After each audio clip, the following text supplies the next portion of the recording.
falta para os executivos de RH, por exemplo, representarem uma maior fatia no mundo, por exemplo, hoje de CEOs de companhias?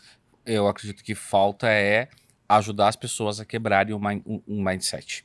Porque a questão de não ter muitas pessoas no cargo de CEO vindos da área de RH tem muito a ver com essa crença de que nós somos, né, de uma área de humanas, que a gente não consegue ser analítico, ou que a gente não consegue interpretar dados, ou tomar decisões difíceis de negócio.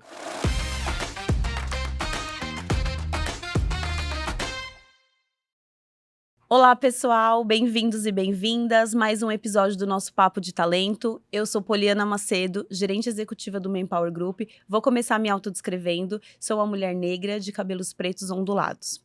Hoje o nosso tema é o RH protagonista. E para esse tema trouxemos um convidado muito especial. Ele tem mais de 20 anos de experiência em RH. Hoje é diretor de pessoas na Abaco Consulting, Alexandre Fleury. Ale, seja bem-vindo ao nosso Obrigado. Papo de Talento. É Estou um grande muito prazer. feliz em ter você aqui. Eu também. Obrigado por aceitar nosso convite. Isso aí, vamos lá. Vamos lá. E eu quero começar te fazendo uma pergunta. Antes da gente entrar nesse tema polêmico, quem é o Alexandre para além do crachá?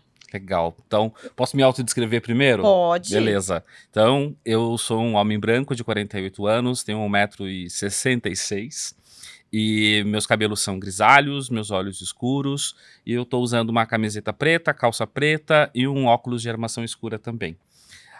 Quem é o Alexandre além do crachá? É o Alexandre. Né? Isso eu acho que uma coisa que eu aprendi muito rápido assim, na minha carreira, porque sabe que o primeiro lugar que eu trabalhei há 23 anos atrás, uma empresa de tecnologia, a primeira oportunidade na área de pessoas, eles me contrataram não pelo meu conhecimento, porque eu não conhecia nada de recursos humanos. Eles estavam há 8 meses procurando uma pessoa para ser o responsável da área de capital humano naquele momento, em São Paulo, era São Paulo e Rio de Janeiro, e aí eu fiz uma entrevista para um temporário de 3 meses em recrutamento e seleção. E aí, nessa entrevista, o diretor global de capital humano veio conversar comigo na entrevista. Eu falei, gente, o que está acontecendo, né? É um temporário de 3 meses. E eles falaram, a gente, depois de 8 meses, encontrou o nosso responsável de capital humano em São Paulo. Eu falei, vocês estão malucos, porque eu não conheço nada de recursos humanos, eu não conheço nada de tecnologia. Era uma empresa de SAP, eu chamava SAP CO, que é SAP CO, né? Então, eu não conhecia nada. E eles falaram, mas é a primeira pessoa que a gente encontra com os mesmos valores da empresa. E aí eu acho que começou, já nessa primeira experiência, a entender que o crachá e o além do crachá é a mesma coisa, porque quando eu estou dentro da companhia, eu represento meus próprios valores. Só que ao mesmo tempo eu preciso que a empresa tenha valores que sejam condizentes com os meus também, né? Então acho que o além do crachá é isso. Acho que um pouquinho mais de quem eu sou no dia a dia, né? Eu estou casado há 23 anos, tenho 2 filhos adolescentes. Faz 7 anos que eles chegaram, então já chegaram grandes com 9 e 11 anos. Sou curitibano, mas moro em São Paulo já também há 23 anos, que é quando começou a minha carreira em RH. E uma curiosidade interessante é que eu comecei a minha carreira em ensino especial, em escolas de ensino especial. O que eu acredito que me ajuda muito hoje em dia a entender melhor as relações humanas por conta dessa experiência interior. E sou um cara muito agitado, muito animado, as pessoas sempre estão me vendo com um sorriso, mas ao mesmo tempo, quando me perguntam se eu estou bem, eu respondo se eu estou bem ou não, né? Diferente do que a maioria das pessoas fazem, sim, tá tudo bem. Ale, eu vou pegar um gancho do que você falou. Você contou um pouco da sua trajetória, falando desses 23 anos. E esses dias eu estava lendo um pouco sobre a história do RH. E é muito interessante porque a gente começa a olhar, assim, o RH começou, vou até usar os termos do dia a dia, né? Era a menina do RH, o mocinho do RH, e aí, né, o RH era o RH que fazia folha, era o RH que olhava ponto, e aí a gente foi evoluindo, né? Depois veio aquela coisa do RH que abraça a árvore, e tem vários jargões polêmicos, o RH que não sabe fazer conta, e por aí vai. E a gente foi evoluindo. E aí eu queria que você contasse um pouco, porque 23 anos de experiência, você passou por boa parte dessa transição do RH. E eu queria que você contasse um pouco assim, o que você tem percebido, né, lá daquele RH que você começou para hoje, e contextualizasse um pouco isso pra gente começar a falar de RH protagonista. Legal. Eu acho que eu podia trazer 2 palavras de como o RH se coloca hoje e não se colocava. O RH é mais ativo e conectado. E aí, quando falo ativo e conectado, você vê que as minhas falas sempre eu trago muito uma responsabilidade para a gente de recursos humanos, porque quando a gente fala de protagonismo, a gente é responsável pelas nossas escolhas, Sim. né, e pela consequência delas. Então, eu percebo o RH de 20 anos atrás, hoje em dia, mais ativo em relação e conectado com o que é a minha função. Né? Qual é a minha missão como profissional e como área dentro deste negócio, né? Eu não sou uma área que cuida de pessoas, né? Eu não sou uma área suporte, muleta, né? Eu sou uma área que faz parte da empresa, por isso de conexão. Então, eu vejo que a área de recursos humanos está cada vez mais se conectando com o negócio, tem muito a ver com essa questão do protagonismo, mas se conectando consigo mesmo, com a sua própria função, de mudar esse mindset, de sair do burocrático ou sair da forma como é visto de abraçar árvore, por exemplo, né? E poder mostrar um outro lado, que é o lado que inclusive o negócio espera da gente. Então, mais conexão consigo mesmo e com a companhia. Né? E depois, a segunda palavra, acho que é mais importante, é essa questão de estar mais ativo. O que significa ativo? Eu não estou ali esperando que abram uma vaga. Eu não estou ali esperando que venham me pedir para a gente fazer uma avaliação ou pedir para fazer um team building dentro da companhia. E acredito que uma transformação importante desses 20 anos é o People Analytics. E isso ajudou muito a gente a ser ativo, porque agora a gente tem um mindset de dados e de informação que faz com que a gente proponha ativamente situações que há 20 anos a gente não ia propor. Olha, isso tem um pouco a ver com. A gente escutava muito no passado as pessoas falarem: o RH não fala a língua do negócio, o RH não sabe, não entende do negócio.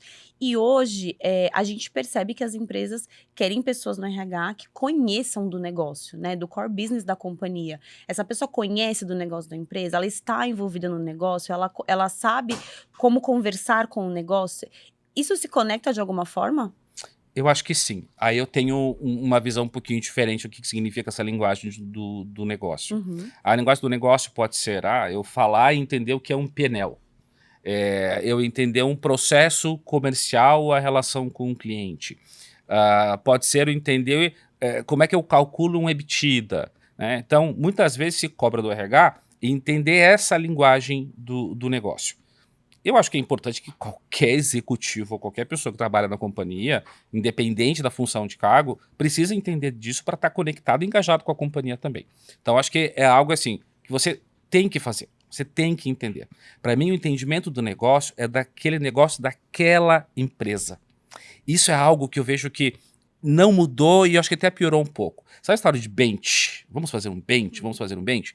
O benchmarking, o que significa? Muitas vezes, eu estou pegando uma ideia de uma outra empresa, que vamos dizer que é um quadrado, e trazendo para minha empresa que é um círculo.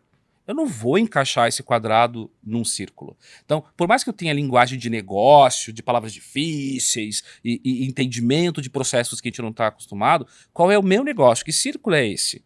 Para mim, esse é o principal entendimento de negócio. Vou te dar um exemplo. Agora, que está acontecendo comigo na Abaco. A Abaco é uma empresa, né, de pequeno porte, nós somos 150 pessoas. Pensando em headcount, mas pensando em faturamento, é uma empresa de médio porte. Estou usando a linguagem do negócio, certo? E ali, a minha função é o que faço há 20 anos, que é a transformação organizacional, que significa transformar o negócio por meio das pessoas e da área de pessoas. E aí, a primeira coisa que eu cheguei e vi é que a gente não tinha indicadores, a gente não tinha dados, a gente não tinha nada. Pensando no que é o RH de hoje em dia e etc., o estratégico, né? Eu deveria chegar e falar, eu preciso de um BI, eu preciso dessa informação, dessa informação, dessa informação. A companhia não vai me entregar isso. Sim. Ela não está no nível de maturidade e nem de investimento do negócio para me proporcionar isso. Mas é algo que eu preciso. Então, o que eu vou fazer? Eu vou atrás e eu vou fazer. Então, assim, eu peguei uma base de dados, consertei essa base de dados em relação aos critérios de nomenclaturas e eu estou fazendo no Excel um on-page management, a linguagem do negócio, né? E comecei a apresentar para a companhia. Então, assim, acho que falar a linguagem do negócio é entender também a estrutura de composição dessa empresa. Qual que é o nível de maturidade dela para algumas coisas. Tanto que agora, na época, eles me falaram, assim, vamos fazer o básico. Né? Só que daí eu, como RH, minha primeira coisa é como básico. A gente tem que ter treinamento, a gente tem que ter, né, feedback, a gente tem que ter isso, tem que ter aquilo.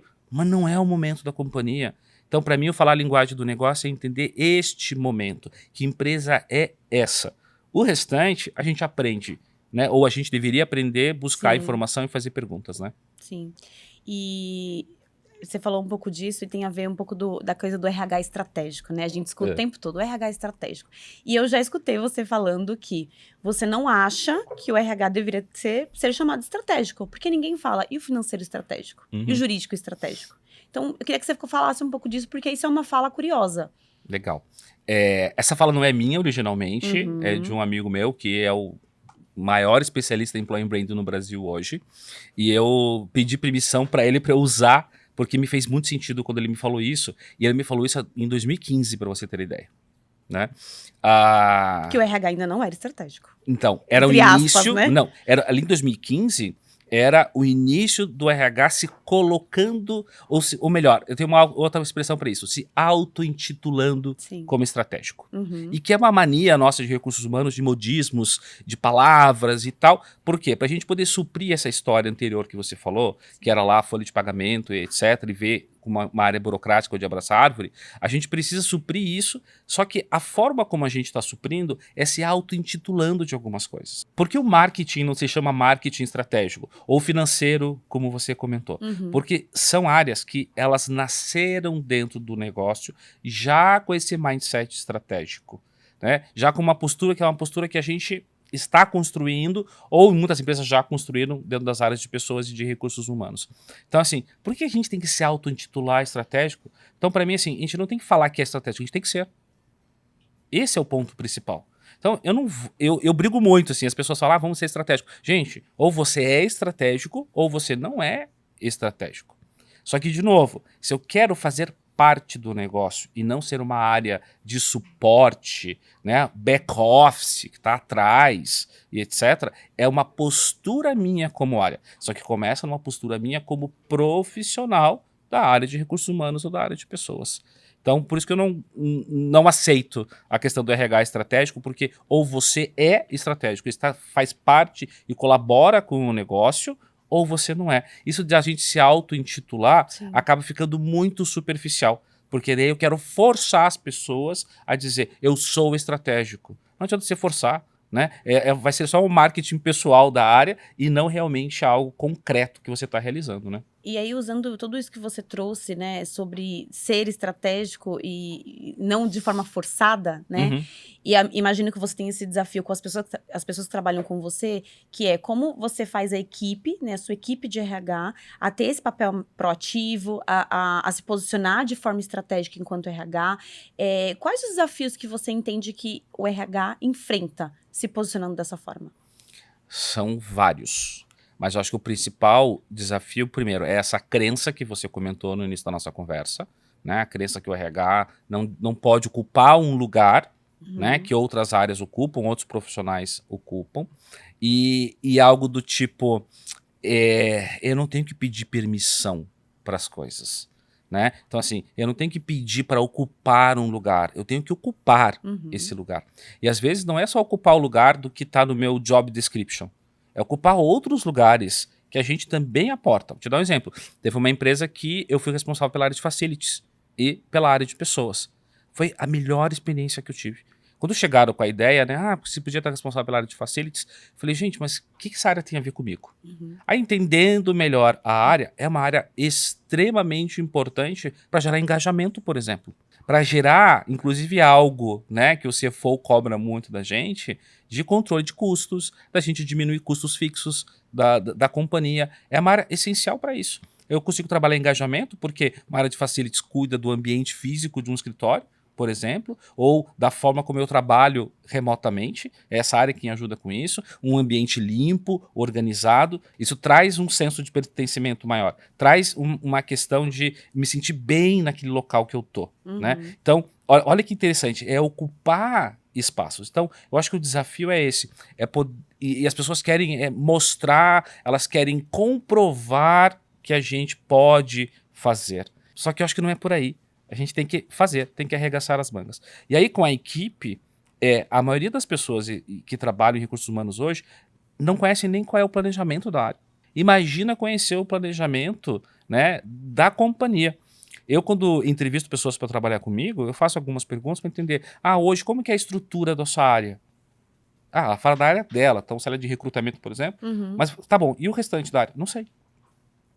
Então, as pessoas também, elas estão num mindset hoje de que é uma coisa muito engraçada, porque isso vem lá da era industrial, né? Onde a gente era uma relação linear, eu faço o Uhum. meu trabalho, você faz o seu, mas não existe uma interdependência entre eles. E a gente precisa cada vez mais mostrar para as nossas pessoas, principalmente da área de recursos humanos, que existe uma interdependência. Então, uma coisa que eu faço muito eu tenho meus one-to-ones com as pessoas da equipe, uma vez por semana, de meia hora, e eu tenho uma weekly com toda a equipe. Uhum. E nessa weekly eu levo tudo. Tem coisas, é claro, que são, né, mais confidenciais da companhia, porque são confidenciais que a gente não tomou uma decisão final, mas eu Sim. trago situações para todos da área. E as pessoas começam a se assustar. Então eu falo, pessoal, vai chegar um novo cliente, provavelmente. Esse novo cliente a gente vai ter tantas vagas, blá, blá, blá. E aí, quando eu começo a contar isso, a pessoa que é de administração de pessoal me fala, mas por que eu tenho que saber disso? Ué, mas ela não vai processar a folha dos sei lá quantos que vão entrar? Vai receber as pessoas, Uhum. ela vai ter que organizar o seu tempo para receber essas novas pessoas, trazer ideias. Então, infelizmente, hoje ainda está uma coisa assim, de mando e controle, né? Sim. Então, essa é a sua atividade, você faz, executa, mas você não sabe por que você está fazendo isso. E a partir do momento que começa a mostrar qual vai ser a influência daquela atividade dentro de algo maior, estratégico do negócio, aí as pessoas começam a mudar o mindset. Porque o primeiro mindset que elas mudam é, eu tenho importância. Uhum. Ela se sente reconhecida. Que é um outro grande problema da área de recursos humanos. Que fala, RH é uma área que a gente se frustra muito porque a gente não é reconhecido. O As RH é pessoas... custo, né? Isso, já vamos falar disso. Mas principalmente, a gente não é reconhecido, que as pessoas não falam, parabéns, você executou tal coisa. Sim. Gente, mas peraí. Por que eu tenho que ter essa vaidade de toda hora as pessoas dizerem que você conquistou algo? Não basta você saber disso, né? Mas não, as pessoas ainda querem isso. E aí vem essa questão de custo que você comentou. E é uma coisa super interessante, né, quando a gente fala disso, né? E aí tem um pouco a ver com a colaboração com outras áreas, né? Nossa Sim. relação com outras áreas. Principalmente a área financeira fala que nós somos um custo. Agora, vamos analisar esse custo? Olha que interessante. Dizem que os maiores custos da área de recursos humanos têm a ver com a folha de pagamento e com o plano de saúde, Uhum. certo? E isso que eu tô falando agora, eu acho que de alguma forma um exemplo do que é um RH protagonista, tá? Tá. A gente não tá fugindo do tema. Quando fala que o maior custo de folha, o maior custo da área é folha, eu não sou responsável pelo custo de folha. Não sou. Eu posso processar esta folha. Uhum. Agora, o que é da minha responsabilidade é estar no planejamento da companhia, onde no planejamento se planeja qual vai ser o crescimento em headcount, em quantidade de pessoas naquele ano, eu poder aportar e dizer, né, em que momento a gente pode fazer essas contratações, Uhum. e isso tem a ver com a estratégia, né, e mostrar qual vai ser o custo disso. Mostrando esse custo, uma área comercial, por exemplo, vai entender o que ela tem que buscar de novos clientes, de revenue e etc., para poder suportar esse crescimento, que é uma estratégia da companhia como um todo. Uhum. Então, a responsabilidade do custo da folha de pagamento é a responsabilidade da estratégia da companhia. Eu estou operacionalizando, ou eu vou estar indicando, né, se isso pode extrapolar, se de repente a área comercial falar que não vai trazer o número. Isso acontece muito, isso é muito dinâmico. Em empresas de tecnologia, isso mais ainda. Uhum. Às vezes a gente perde cliente, ou às vezes a gente não consegue fechar um cliente que estava no nosso pipeline. Então a gente também tem que estar ali muito ligado e poder comentar não, mas poder alertar as áreas de, você tem aqui um crescimento de 60 pessoas. Está dentro do seu custo. Só que não vai rolar o próximo projeto. O que a gente vai fazer? O que a gente vai adequar? Aí eu estou sendo estratégico, mas isso não significa que eu sou um custo para a companhia. Plano de saúde é a mesma coisa. Plano de saúde, a minha estratégia é saber qual é o melhor modelo para as pessoas, qual é o melhor modelo dentro do custo que a empresa pode ter naquele momento e alertar a todos em volta de que tem algo que a gente não controla, que é a saúde das pessoas. A gente teve uma pandemia onde os planos de saúde estouraram, chegou a 60% a mais de sinistralidade, né, e tudo mais. Então, assim, é algo que eu não controlo. Agora, eu como protagonista, quando eu digo de a gente se colocar no nosso lugar, é poder dizer, eu não controlo esse número. Eu posso fazer as minhas campanhas internas, ensinar as pessoas a usar o plano de saúde, irem mais num ponto-socorro do que numa consulta eletiva. Tudo isso ajuda nesse custo. Mas agora, eu não tenho como controlar se a pessoa vai ser internada, se a pessoa, né, vai ter um filho. Então, acho que é um pouco de quebra de paradigma também, e a forma como a gente se coloca de não aceitar que a gente é uma área de custo. Uhum. A gente é uma área de investimento. Eu estou investindo nas pessoas com plano de saúde. Eu estou investindo em contratar pessoas e ajudar a crescer o negócio, entendeu? Sim. Ale, eu refleti numa coisa que você falou. Você falou um pouco de que o RH tem essa necessidade de buscar aquilo que falta, né? E aí, eu fiquei pensando e me trouxe uma seguinte questão. Hoje, existe, né, em muitos lugares, se fala sobre ter poucas pessoas que são CEOs de empresas que vêm oriundos da área de RH. E você acha que isso tem alguma conexão com essa falta? Assim, o que falta para os executivos de RH, por exemplo, representarem uma maior fatia no mundo, por exemplo, hoje de CEOs de companhias? Eu acredito que falta é ajudar as pessoas a quebrarem um mindset. Porque a questão de não ter muitas pessoas no cargo de CEO vindos da área de RH tem muito a ver com essa crença de que nós somos, né, de uma área de humanas, que a gente não consegue ser analítico, ou que a gente não consegue interpretar dados, ou tomar decisões difíceis de negócio. Então vem de uma crença que a gente mesmo construiu dentro da própria área. Imagina, né? Você estava falando lá no começo. Veio de folha de pagamento.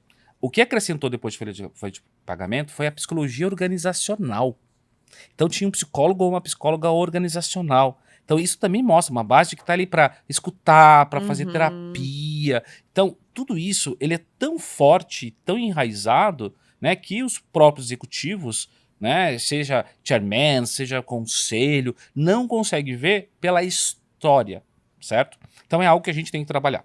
Agora, existem alguns exemplos, né, de pessoas que vieram do RH. Então, a Xerox já teve uma CEO, né? Era uma mulher que ela veio da área de RH. Atualmente, a CEO da GM Global, né, também veio do RH.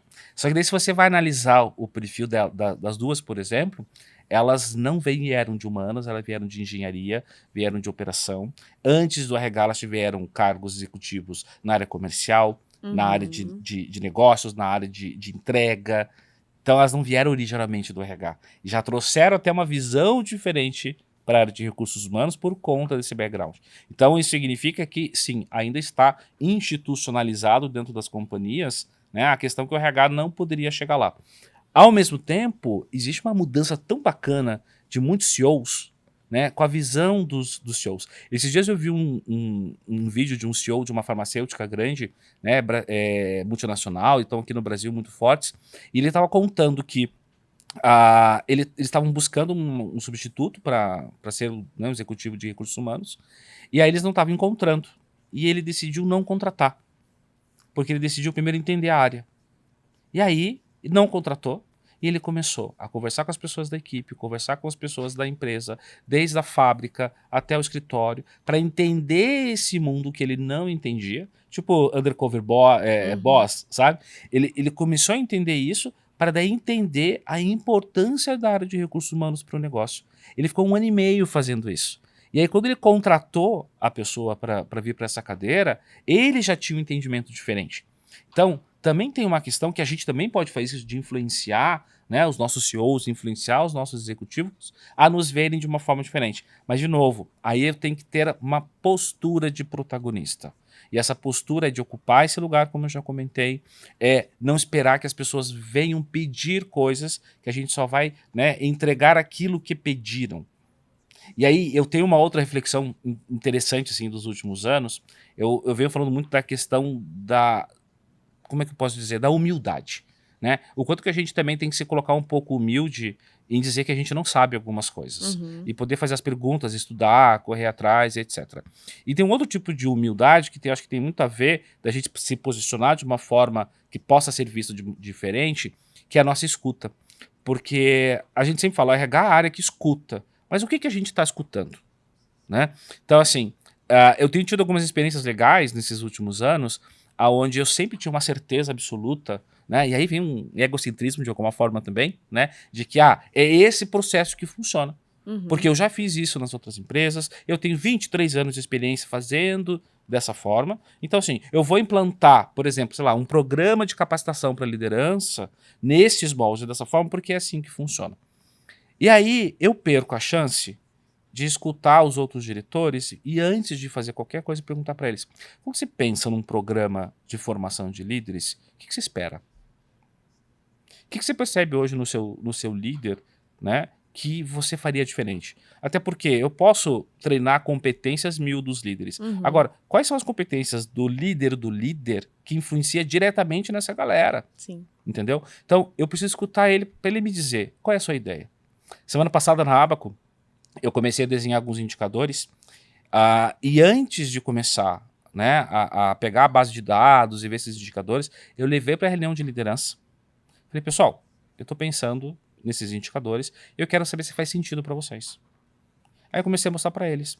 Aí um falou, Ale, eu não sei se faz tanto sentido esse daqui. Falei, por quê? Porque historicamente, na Abaco, a gente trata dessa forma. Aí que eu percebi naquele momento, falei, poxa, se eu quiser impor desta forma, não vai fazer sentido, porque pela história da companhia, entendeu o negócio? Pela história da companhia, neste momento, não está pronta para ver dessa forma. Ou não está pronta, ou realmente não faz sentido nenhum. Então, eu acho que se colocar nesse lugar também mostra, né, não só humildade, mas mostra posicionamento de escuta para entender o negócio. Que não é só entender os jargões do negócio, mas entender a estrutura, o dia a dia, e sair dessa coisa da nossa cadeira ou do nosso crachá. Né? Que, aliás, eu faço uma brincadeira sempre, Polly, não sei se você sabe, que assim, as pessoas perguntam, você é executivo de RH, você é diretor, você é head, a gente não me importa, chama de Pikachu, se quiser. Entendeu? Porque não importa a nomenclatura, importa a minha postura, a minha entrega, entendeu? Sim. Sabe que a gente teve um outro episódio com uma outra convidada ali, e ela falou um pouco disso. E acho que tem a ver um pouco, né, um pouco da fala dela, o quanto os líderes, eles têm, podem tem a facilidade, né, de se perder de valores, e aí acho que tem um pouco a ver com a humildade que você trouxe, assim, o quanto eles se perdem dos valores, o quanto eles se perdem das suas próprias crenças, dos seus próprios princípios, por uma questão de ego, por, né, estar em alguma posição. Então, acho que é um pouco do que você falou, assim, as pessoas acabam se perdendo nesse crachá que ela leva consigo. E às vezes parece que é o crachá que vai dar o peso da importância para eu estar no lugar, ou que me pedem para estar, ou que eu gostaria de estar. Sim. Só que não vai ser o crachá. Vai ser o seu resultado, vai ser a forma como você faz, a forma como você se conecta com as pessoas, a forma como você se conecta. E, de novo, eu, como um responsável da área de recursos humanos, se eu estou numa companhia onde os valores dessa companhia não coincidem com os meus, não quer dizer que é match 100%, Sim. né? Mas que não coincide com os meus, como é que eu vou ser o líder dessa área se dentro daquela companhia ela tem valores que não são os meus? Eu vou ser uma falácia, eu vou ser uma farsa. Sim. Né? Porque eu preciso, de forma natural, ser um exemplo daqueles valores. Isso é uma coisa interessante da nossa influência como cultura organizacional. Né? Que a gente faz 1000 programas de cultura organizacional para gerar engajamento, para ajudar o negócio, etc. E muitas vezes a gente esquece que parte de uma postura nossa de viver esse valor ou esses valores no dia a dia, na forma como a gente se relaciona. Se um valor da companhia é o respeito, por exemplo, e eu também tenho respeito, significa que eu, como pessoa, quando eu chego no escritório, eu dou bom dia para todo mundo. Você viu, a gente chegou aqui na gravação, eu cumprimentei todo mundo. Sim. Né? Tem várias pessoas aqui em volta da gente. Sim. Né? Porque é uma coisa minha. Né? E se a companhia também tem isso, eu exerço o valor de uma forma natural e isso, né, de alguma forma, influencia as pessoas a entenderem esse valor. E isso é algo tão estratégico, né, e importante, e eu acho que a gente se perde por conta dessa vaidade. Sim. Ale, não quero perder o gancho do que você contou, do que você, enfim, tá construindo na Abaco. E eu acho que o seu posicionamento como protagonista é muito legal, porque você leva para os líderes, né, uma proposta de como vamos fazer um programa, como vamos fazer uma formação de líderes. E o que a gente escuta muitas vezes é que, os líderes, as áreas de negócios, eles terceirizam isso para o RH, como se a responsabilidade de fazer algo para desenvolver a equipe fosse 100% responsabilidade do RH. Então, a gente vê muito isso ainda, né? As áreas de negócio responsabilizando o RH. Não, mas isso é seu. Você tem que desenvolver as pessoas. Você tem que cuidar do plano de desenvolvimento, da capacitação das pessoas. E, na verdade, o que você está fazendo é o contrário, né? Você está fazendo junto. Exato. Aí, pessoal, aguarde que agora eu vou estremecer um pouco as bases aqui, né? O que significa isso? Eu luto muito contra essa questão, né? Porque eu acredito assim, a responsabilidade de desenvolvimento é compartilhada. E eu acredito que a maior responsabilidade é da pessoa, porque a pessoa tem que querer se desenvolver. É o primeiro passo, certo? E aí eu diria 60% da pessoa, 40% da companhia, ou até 70-30. Vamos de 60 e 40 para amenizar um pouquinho. Então assim, primeiro a pessoa tem que querer isso. Depois, a empresa dar os insumos para que isso aconteça. Só que eu acho que existe uma conta que não fecha em tudo isso, né? Primeiro que a maioria das empresas ou dos RHs acabam terceirizando, contratando treinamentos de gaveta, né? Que o negócio vai crescer e para isso eu preciso desenvolver os líderes em comunicação, né? Então pode até vir por meio de dados isso. Só que daí eu vou lá e contrato uma companhia externa que vai trazer a forma deles pensarem em comunicação, né? E vai falar de comunicação de uma forma geral e vai treinar esses líderes e os líderes vão sair de lá e 10 minutos depois já esqueceram tudo. Né? Agora, como é que eu conecto isso, né, com o negócio da empresa, com os valores da empresa? Que as pessoas entendam, opa, então faz sentido me comunicar melhor. Por quê? Porque a empresa está buscando tal estratégia esse ano, ou porque é o propósito da companhia. Então, a gente precisa customizar tudo isso. Vou te dar um exemplo diferente, que aí é uma outra função que eu tenho, né? Além de diretor de people, eu também tenho uma empresa, que é o Simples Olhar. E ali eu faço trabalhos de coaching, de mentoria, de palestras, de team building, etc.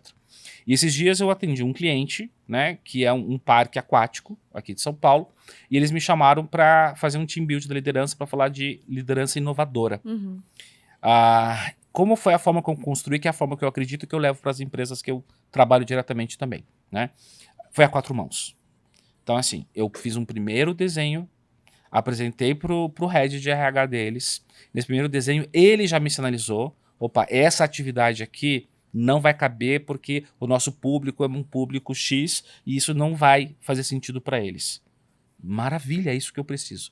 Depois eu fui conversar com o CEO da companhia. E eu perguntei para ele qual foi a história do negócio, como que é o processo dentro do parque aquático, o que eles querem gerar de experiência para as pessoas dentro do parque, etc. Foi uma hora de conversa. Né? Com esses insumos, eu consegui ter uma ideia de uma metáfora onde a liderança inovadora tem algumas competências e essas competências têm uma metáfora com as atrações do parque. Então, quando as pessoas chegaram, todas as imagens eram imagens do parque, da minha apresentação PowerPoint, das atrações, e cada tema de competência era o nome de uma das atrações. Por quê? Aí as pessoas começam a fazer sentido para as pessoas, e elas começam a ver também a empresa, o negócio, de uma forma diferente e conecta. Então, eu acho que o que falta é isso nesses programas. E tem uma última coisa que a gente precisa estar esperto, que é o seguinte: nenhuma empresa vai conseguir processo sucessório para todas as pessoas que estão sendo preparadas para um processo sucessório. Né? Então, além de não existir espaço para isso, né, o crescimento das companhias ele é muito mais tímido hoje em dia, a quantidade de novas vagas é menor também, as empresas estão se enxugando cada vez mais, então também é meio estranho dizer que vou te preparar para um processo sucessório que vai acontecer daqui 3 anos. A pessoa nem vai continuar na companhia. Mas isso não é um problema da empresa, é uma realidade.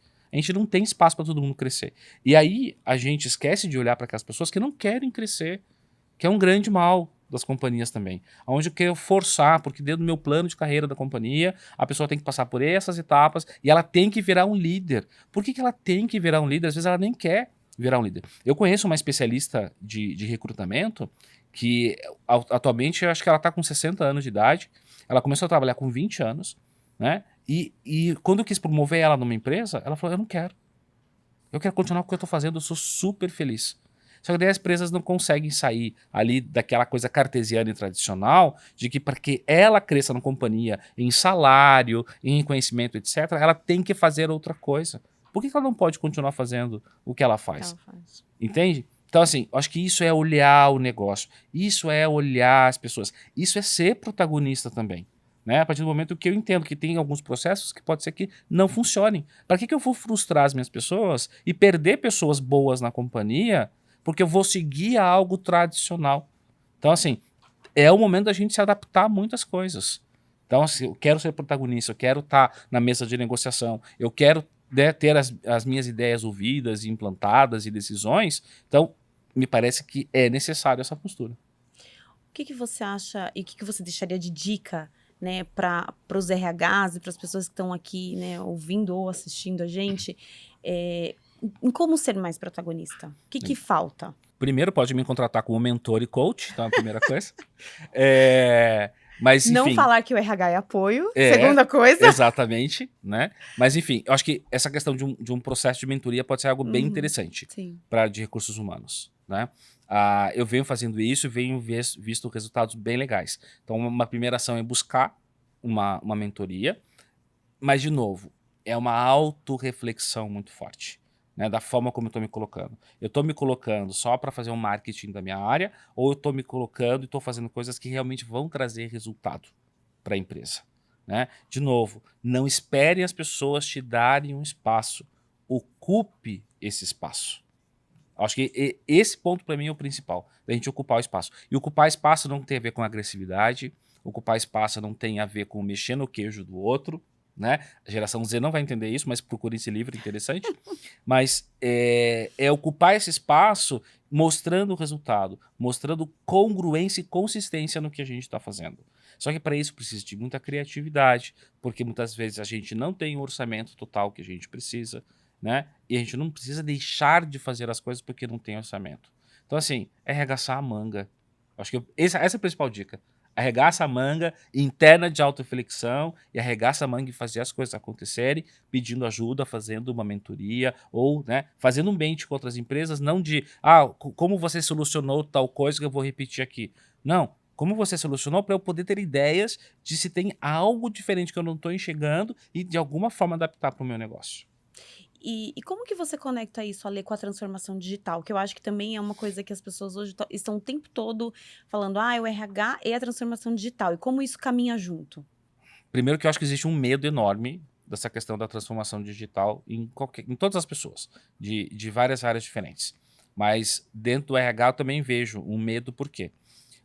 Ou uma tensão, um temor, não sei se medo é uma palavra muito forte, mas é que a transformação digital, que eu acho que, aliás, a gente deveria liderar isso dentro das companhias, né? Porque a gente tem tudo para liderar a transformação dentro das companhias. A gente conhece de gestão de pessoas, conhece de relações, conhece do ser humano, né? Conhece do negócio. Então, a gente deveria ser, né, o principal protagonista das transformações da empresa. Mas, enfim, pensando na transformação digital, o que acontece com ela? Né? IA, seja o que for. A gente vai sair das atividades que a gente chama de transacionais. Uhum. Então, a gente vai deixar de fazer algumas atividades transacionais, que algumas pessoas podem chamar de administrativas, burocráticas, seja o que for. Mas a gente deixa de fazer isso. Quando a gente deixa de fazer algo, isso significa abrir espaço de tempo, não só da agenda, mas tempo, né, de qualidade, etc., para poder fazer outras coisas. E essas outras coisas deveria ser o tal do estratégico. Só que como a gente não está pronto ainda, né, para essa outra parte, perder o que é transacional é uma perda. E as pessoas não estão vendo isso como uma oportunidade, aonde eu não vou mais precisar me preocupar com isso. Que maravilhoso! Então agora eu vou poder me concentrar em outras coisas que eu não estou conseguindo implantar ou não estou conseguindo influenciar o negócio por conta de ter algo transacional que me detona tempo de execução. Então, assim, eu acho que, de novo, é a gente mudar esse mindset de entender que a transformação digital a gente pode liderar dentro da Uhum. companhia Sim. e que, ao mesmo tempo, ele é uma oportunidade para a gente se colocar como protagonista. Muito bom, muito bom. Até eu tô aqui pensando. Que bom! E aí, Ale, queria que você deixasse, né, qual que é a sua visão hoje, né, pra gente, acho que a gente já tá encerrando, daqui a pouco vão brigar comigo. Como que você enxerga o RH nos próximos anos? Eu acho que é assim, existem várias tendências, Uhum. né? A gente tem lido e tem aparecido tendências, mas são tendências de coisas que hoje o RH ou já resolveu ou está num processo de resolver. Seja um ESG, seja gestão de mudança, seja People Analytics, equidade dentro das companhias, saúde mental, equilíbrio de vida. Então, essas são as tendências que a maioria dos artigos estão falando e que já está endereçado de alguma forma ou está se endereçando tudo isso. Eu tenho uma visão um pouquinho diferente. Para mim, o grande must do futuro, que é agora, que o futuro é agora, Uhum. né, é a adaptação. Né, que a gente chama da competência de, é até difícil de falar esse nome dessa competência, que é adaptabilidade. Então, a gente está preparado, né, não é mais resiliência. Eu acho que a gente já devia ter superado a questão da resiliência, né, porque isso é algo que todas as pessoas precisam ter na vida, não só dentro do trabalho, né, mas é se adaptar. E a pandemia trouxe isso muito forte, que a gente teve que se adaptar de uma forma muito rápida Sim. a um contexto.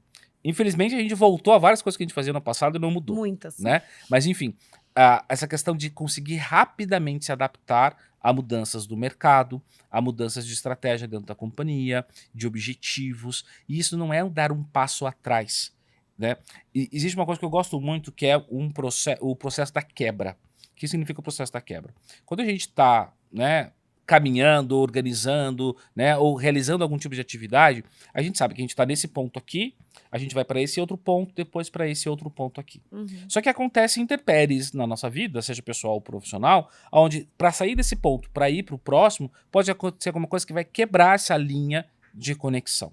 E muitas vezes eu fico perdido. E agora? Eu tenho que chegar lá, mas eu tinha que passar por aqui. As pessoas viam isso como resiliência, eu vejo isso como adaptação. Eu vou ter que adaptar um novo caminho.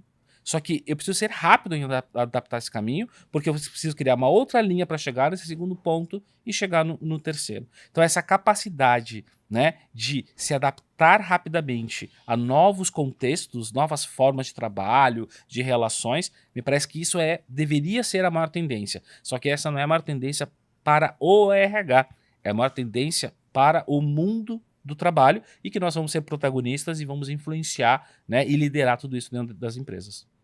Show. Ale, muito obrigada. Imagina. Bom, como que as pessoas te encontram nas redes sociais? Pode me encontrar no LinkedIn, Alexandre Fleury, que eu acho que é a principal rede, e eu aceito conexão. Se me mandam mensagem, eu respondo mensagem. Uhum. Então, eu realmente gosto de fazer conexão ali dentro do LinkedIn. Muito obrigada, Ale. Valeu, Poli. Bom, pessoal, finalizamos mais um episódio. Não deixem de curtir, compartilhar, acompanhem a gente no Spotify e no YouTube e fiquem atentos aos próximos episódios. Obrigada, até lá.